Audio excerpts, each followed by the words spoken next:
Le concept est simple mais génial, faire jouer un orchestre symphonique sur des chansons de rap français. CIST l'idée du hip-hop symphonique, concert organisé par Radio France dont la 7e édition est retransmise ce mercredi 11 janvier 2023 à 21h10 sur Canal+.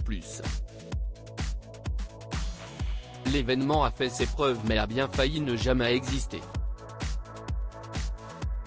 Soprano, Fianso, Bianca Costa, Kalash.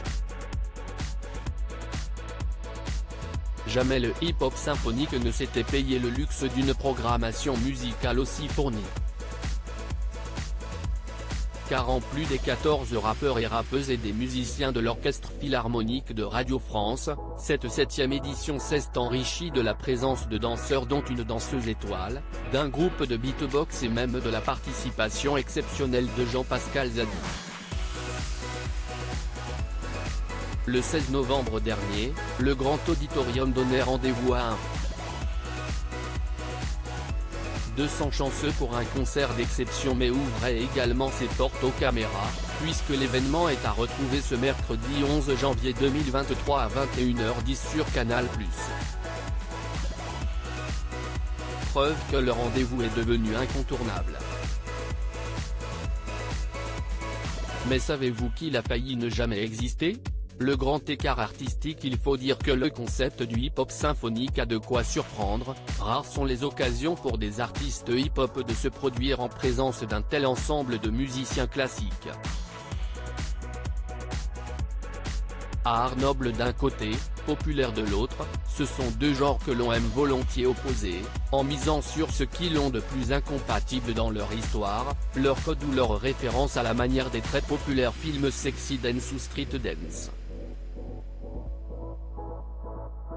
Et si, pourtant, ces formes supposément antagonistes avaient plus en commun qu'on ne le pense ? CIST ce qu'a voulu croire Issam Krimi, l'homme derrière l'événement. Cet amoureux de la musique a appris le piano au conservatoire, tout en cultivant son intérêt pour le rap. Devenu chef d'orchestre, il cherche à monter un show en misant sur le décloisonnement des frontières artistiques et le brassage des cultures. Un projet qui se révélera très complexe. Il y a même eu des gens qui ont tenté de freiner le projet car le chef d'orchestre et organisateur de l'événement ne rencontre pas immédiatement l'adhésion de ses collègues. Dans un entretien accordé aux médias à l'ABCDE du son, il reconnaît que la première édition, produite en 2016, a vraiment été faite au forcing, ça a été dur, il a fallu convaincre jusqu'à la fin du concert. Il y a même eu des gens qui ont tenté de freiner le projet. Issam Krimi a même dû faire face au mépris de certains, convaincus de la pauvreté musicale du rap. J'ai même eu des propos un peu condescendants de la part des gens avec lesquels j'étais au conservatoire, la main sur l'épaule en me disant, ce n'est pas de la musique.